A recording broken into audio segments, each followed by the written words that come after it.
할렐루야. 거룩한 성일 주의 날입니다. 영과 몸과 마음을 다 모아서 주의 길을 예비하시고 또 생명의 주가 되시는 사랑의 하나님께 마음껏 거룩한 온전한 주일 성수하시기를 주의 이름으로 축복합니다.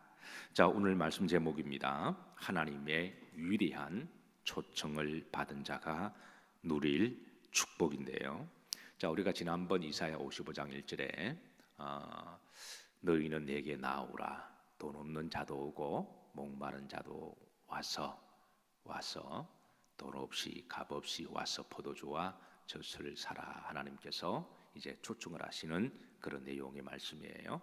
그리고 이제 오늘 말씀은 이제 하나님께 그 초청을 받은 자가 누리는 복에 관한 말씀인데, 우선 8절 말씀입니다. 8절 말씀에 하나님이 이런 말씀을 하세요. 이는 내 생각이 너희 생각과 다르고 나의 길이 너희의 길과 다름이니라. 그러면서 여호와의 말씀이니라, 이렇게 말씀하셨습니다. 사랑하는 성도 여러분, 사람의 생각과 하나님의 생각은 다릅니다. 아멘이십니까? 사람들은 자기가 생각하는 수준만큼 하나님을 자꾸 생각하고 재단하려고 그래요. 여기에 이제 자꾸 넘어집니다. 사람의 생각은 때로는 편협되어 있고 때로는 속이 좁습니다. 어떤 사람은 그냥 생각이 콧구멍만 하다 농담 삼아 이야기를 해요. 사람의 생각은 어떤 경우는 참 좁고 그리고 편협되어 있고 편향되어 있을 때가 많습니다. 그리고 그 생각으로 하나님을 자꾸 생각하고 자기 생각이 안 맞으면 삐지기도 하고 시험 들기도 하고 그러는데요. 근본적으로 하나님은 오늘 8절 말씀은 좀 암송했으면 좋겠습니다. 이는 내 생각이 사람의 생각과 다르고 내가 가는 길이 행하는 길이 사람의 길과 다르다. 여호와의 말씀이니라. 이 말씀을 좀 신비에 좀 잘 새겼으면 좋겠습니다. 자, 하나님께서는 사람의 생각과 하늘의 생각을 쉽게 비유로 설명해 주시는데요. 9절에 보시면 하늘과 땅 차이보다 더 크고 다르다, 그렇게 말씀하세요. 그러니까 굳이 비유하자면 사람의 생각은 땅이라고 한다면 하나님의 생각과 계획은 하늘이다, 그렇게 말씀하세요. 마치 갓난아이가 부모의 그 생각과 아이에 대한 플랜, 우리가 갓난아이를 가지게 되면 부모들은 그 아이에 대해서 미래까지 다 생각을 합니다. 마치 갓난아이가 부모의 생각을 알지 못하듯 우리 인간은 하나님의 높은 생각과 길을 다 알지를 못하죠. 그래서 우리는 때로는 내가 이해하지 못하고 내가 생각하지 못한 부분들 가지고 자꾸 우리가 신앙을 그런 식으로 생각하면 때로는 시험 들고 낙심되게 되는데요. 자, 9절입니다. 하나님께서 자, 이는 하늘이 땅보다 높음같이 내 길은 너희 일보다 뭐하며 높으며 너희 생각보다 뭐하다 높으다. 땅과 하늘의 차이로 비유로 들어주시는데요. 흥미로운 것은 이게 하늘은 샤마임이라는 말로 복수명사로 되어 있습니다. 우리가 보는 하늘은 그 단수로 생각하잖아요. 근데 우리가 눈에 보이는 하늘이 있고, 그러니까 눈에 보이지 않는 하늘 위의 하늘들을 우리가 흔히 말해서 우주라고 말을 합니다. 그런데 이 샤마임이라고 하는 이 복수명사 하늘들입니다. 그러니까 우리는 아직까지 우주가 얼마나 넓은지 알지 못해요. 과학이 많이 발전되었다고 하지만 아직까지 우주에 대해서 우리는 다 알지 못합니다. 끝없는 신비가 있습니다. 그런데 그 우주를 창조하신 분은 누구시다? 하나님이시니까. 그러니까 하나님 우주보다 더 넓으시고 더 크시고 더 기쁘시다고 하는 거예요. 그런데 이 샤마임 안에는 하늘들이니까 하나님께서는 그 하늘들 안에 천국을 또 비유하실 때 하늘이라는 말씀을 사용하세요. 우리는 천국에 대해서 잘 알지 못합니다. 물론 하나님께서 우리가 가야 할 본향에 대해서 우리가 좀 관심을 가지도록 약간 비밀의 커튼을 계시록을 통해서 살짝 보여주기는 하셨지만, 그러나 천국에 대해서 우리는 다 알지를 못해요. 우리는 때로는 사랑하는 사람이 이제 곁을 떠나게 되면 슬퍼합니다. 그건 육신의 이별로 말미암아 그 슬픔이 때로는 크기도 하고 마음이 찢어지기도 하는데요. 그래서 목회를 하다 보면 사랑하는 성도들의 이 장례를 치를 때에 물론 가족들만큼은 아니겠지만 어떤 경우는 가족만큼 가슴이 찢어지고 아플 때가 참 많아요. 어떤 가족은 그래요. 목사님, 우리는 괜찮은데 목사님이 너무 아파하시니까 목사님 괜찮으시다고 그렇게 위로하는 분도 계시기는 한데, 물론 목사가 그렇다고 해서 그 가족만큼 가슴이 아플까요? 그런데 때로는 그 가족만큼 아프게 하십니다. 왜냐하면 그건 저는 주님이 주시는 마음이라고 생각해요. 근데 육신적으로 우리가 이제 이별에 대한 아픔이지만 또 인간적으로 생각하면 이런 생각도, 목사도 사람이니까 하나님은 참 야박하시게 그렇게 속 데리고 하셨을까? 그런데 또 하나님 생각을 해보면 천국이 또 얼마나 좋으시길래 그냥 때가 되면 속 데리고 가셨을까? 그런 생각도 합니다. 만약에 우리가 천국을 다 한다면 천국이 얼마나, 저는 이제 계시록을 전문적으로 연구하는 목사고 또 계시록에 대해서 누구보다도 이렇게 잘 안다고 생각하는 목사 중에 한 사람입니다. 근데 계시록이 우리들에게 천국을 살짝 보여준 천국이 하면은 다시는 사망이 없고 눈물이 없고 곡이 없고 아픔이 없는, 나는 그들의 아버지가 되고 그는 내 백성이 되고, 이 천국에 대해서 부분적으로 얼마나 좋은 것인지를 살짝 하나님이 알게는 해주셨지만, 그렇다고 우리가 계시록 전문가라고 해서 천국을 다 아는 건 아니잖아요. 근데 하나님이 그곳이 얼마나 좋은지 하나님은 아시기 때문에 인간적으로는 하나님의 백성들이 사랑하는 가족을 보내고 아파하고 힘들어해도 괜찮아, 여기가 너희들이 생각하는 것보다도 훨씬 좋으니까, 너 곁에 있는 것보다도 아버지 품에 있는 것이 비교할 수 없을 정도로 너무너무 좋은 것이니까 너무 마음 아파하지 마. 그러면서 하나님이 속 데려가시는 것 같아요. 어쨌든 천국이 얼마나 좋은지는 이제 우리가 때가 되면 천국 가셔서 여러분 마음껏 누리시기를 바라고, 어쨌든 하나님은 하늘과 땅들을 비교하듯이 내 생각은 너희 생각과 다르다. 그러니까 너희들의 인간들의 생각 가지고 자꾸 신앙을 재단하거나 하나님이 어떻다는 둥, 어떤 문제를 만나면 시험 들고 하나님이 살아계심 이럴 수, 그런 말을 하지 말라는 거예요. 어쨌든 이 말씀은 이사야 55장 8절 말씀은 좀 신비에 새겨졌으면 좋겠습니다. 이는 내 생각이 너희 생각과 다르고 내 길은 너희 길과 다름이니라. 나 여호와의 말씀이니라. 우리가 이것만 전적으로 신뢰해도 때로는 우리가 어리석은 생각과 편협된 생각으로 내가 이해하지 못하고 알 수 없는 사건을 만나도 우리가 하나님에 대해서 전적으로 신뢰하고 믿음으로 잘 이겨나갈 줄로 믿으시기를 주의 이름으로 축복합니다. 자, 요셉이 형들에게 시기 질투를 당해서 애굽으로 노예로 팔려갈 때, 그때 요업은 가슴을 찢으면서 눈에 피눈물을 흘려요. 원통하고 불안한 거죠. 믿었던 사랑하는 형제들에게 그렇게 배신을 당해서, 그래서 아버지 땅에서 애굽으로 노예로 끌려갈 때는, 옛날에 노예들은 끌려갈 때 손과 발에다 착고를 세워서 가잖아요.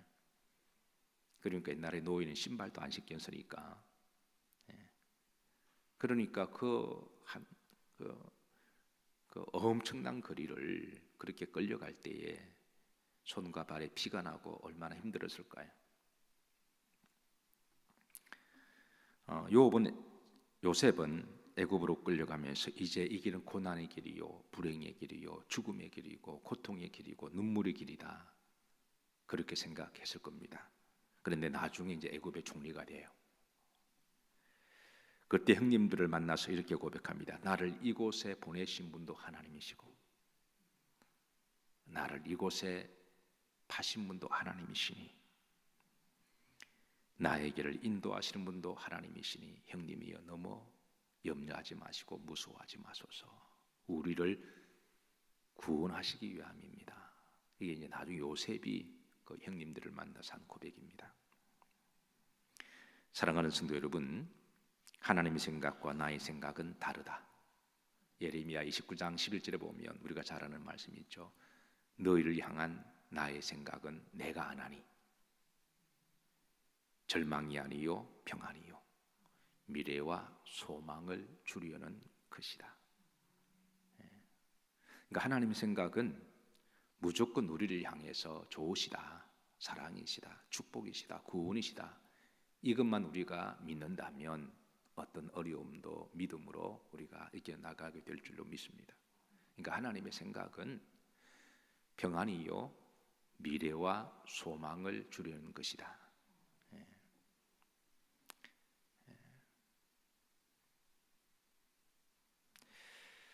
자, 두 번째, 하나님께서는 10절입니다. 자연 생태계의 비유를 통해서 우리에게 하나님의 생각의 차이를 말씀해 주시는데요. 합독합니다. 이는 비와 눈이 하늘로부터 내려서 거리로 돌아가지 아니하고 땅을 적셔서 소출이 나게 하며 삭이 나게 하여 파종하는 자에게는 종자를 주며 먹는 자에게는 양식을 줌과 같이 그랬습니다. 그러니까 하늘에서 비가 눈이 내리면 그것이 이제 땅을 적시고 그리고 땅을 적신 그 물 자양분이 이제 나무도 곡식이 자라나게 하고 그리고 모든 종자마다 나무마다 씨마다 그게 맞는 열매를 맺고 그리고 그 열매를 사람이 따먹게 하신 것, 이런 생태계의 순환을 지금은 우리가 이제 과학이 좀 발전되어서 생태계의 순환을 우리가 어느 정도는 알고 있어요. 그런데 이 말씀을 주실 때만 하더라도 이걸 아는 사람이 누가 있느냐는 거예요. 하늘에서 비가 오면 비가 오는갑다 그렇게 생각하고 눈이 오면 눈이 오는갑다 생각하고 그리고 계절마다 사계절이 오면 계절이 오고 가네 그렇게 생각하고 그리고 나무마다 곡식마다 기가 막힌 그 유전의 그 DNA를 가지고 있어서 사과는 사과 열매를 맺고 또 밀은 밀을 내고 그거를 그냥 그런갑다 알았지.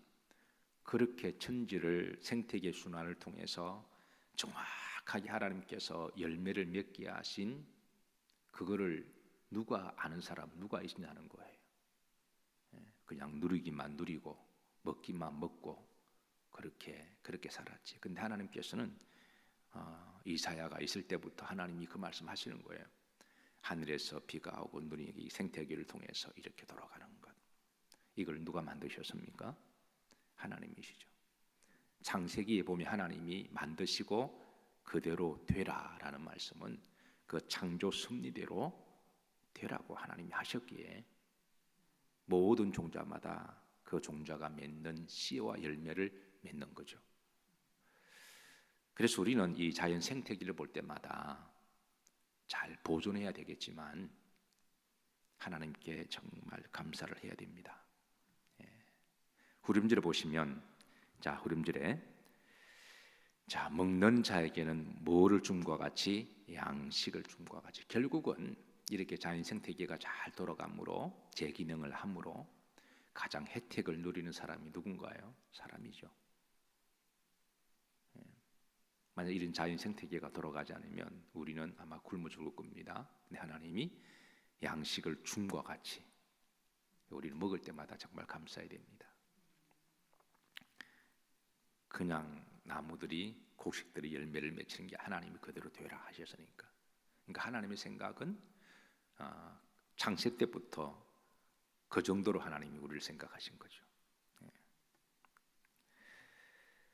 자, 11절입니다. 합독합니다. 내 입에서 나가는 말도 이와 같이 헛되이 내게로 돌아오지 아니하고 나의 기뻐하는 뜻을 이루며 내가 보낸 일에 형통하리라. 하나님이 하신 말씀은 반드시 이루시고, 그리고 기뻐하는 뜻을 이루며, 하나님의 생각과 하나님의 길은 결국은 하나님을 전적으로 신뢰하는 자들에게 기쁨을 주시고 그리고 형통케 하시는 겁니다. 자, 7절입니다. 7절 다시 한번 합독합니다. 악인은 그 길을 불의한 자는 그의 생각을 버리고 여호와께로 돌아오라. 그래야면 그가 긍휼히 여기시리라. 우리 하나님께로 돌아오라. 그가 너그럽게 용서하시리라. 사실은 이제 내 생각과 너의 생각은 다르다. 이 말씀의 가장 1차적으로 목적어는 7절입니다. 하나님이 모든 영역에서, 그러니까 사람의 생각과 하나님의 생각은 다르지만 그 중에 이제 하나님이 한 예를 드신다면 7절입니다.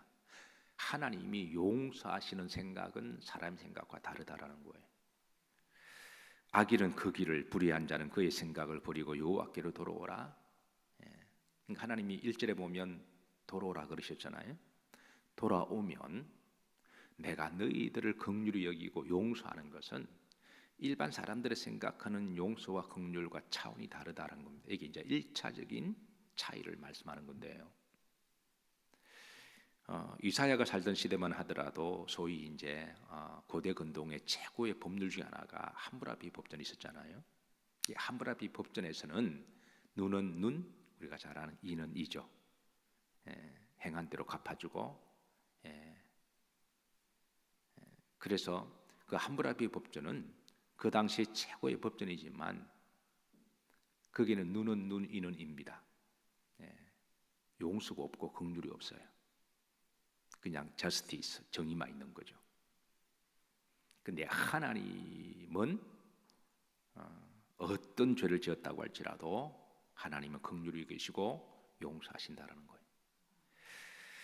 자, 그런데 이 용서와 이 긍휼은 12절 보면 너희는 기쁨으로 나아가며 평안히 인도함을 받을 것이요. 하나님께 나아가는 자들은 하나님은 어떤 사람이라고 할지라도 용서하시고 하나님은 긍휼히 여기신다.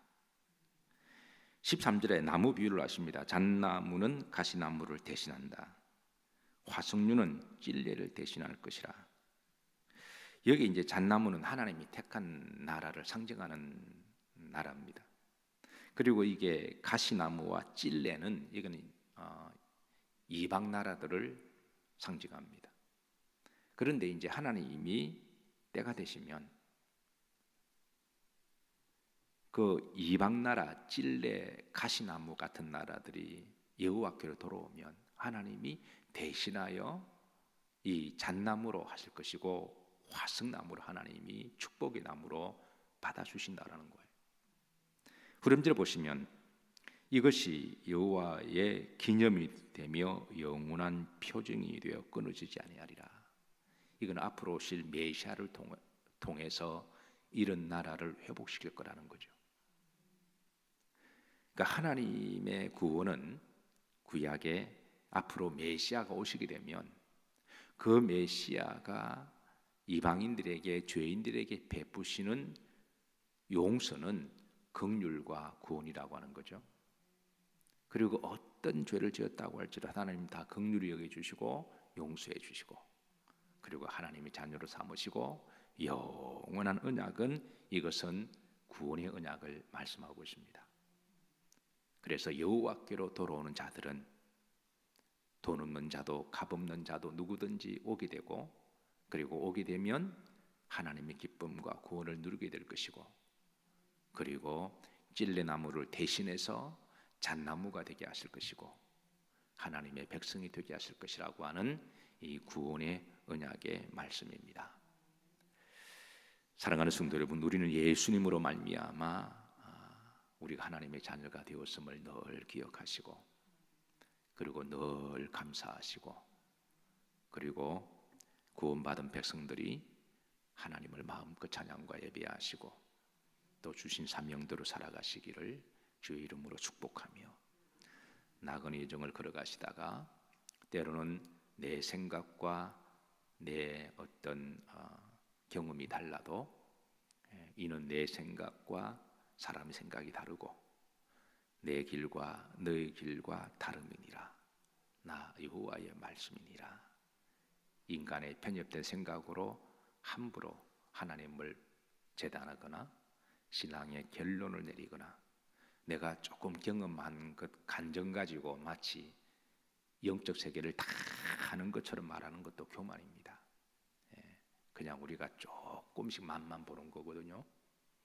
그러니까 하나님이 하신 일을 전적으로 신뢰하시고 하나님이 너희를 향한 나의 생각은 내가 아나니 절망이 아니요 소망이요 평안이요 미래를 주는 것이니라. 이 구원의 믿음의 여정을 복되게 잘 걸어가시고 또 주신 사명 잘 감당하시기를 주의 이름으로 축복합니다. 기도합니다. 거룩한 성일 저희들을 택하여 주셔서 진례와 가시나무였던 저희들을 다듬어 주심으로 하나님의 거룩한 백성들로 삼아 주셔서 주의 거룩한 성전에서 주의 길을 예비하며 또 주님을 찬양할 수 있도록 은총을 주심을 감사드립니다. 한평생 구원의 기쁨과 감격 안에서 첫사랑을 잃어버리지 않게 하여 주옵시고 높으신 주님을 마음껏 찬양하며 범사에 감사하고 항상 신뢰하면서 주신 사명 잘 감당할 수 있도록 축복해 주옵소서. 주님 홀로 영광 받아 주옵시기를 사모하며 예수님 이름 받들어 축복하며 기도하옵나이다. 아멘.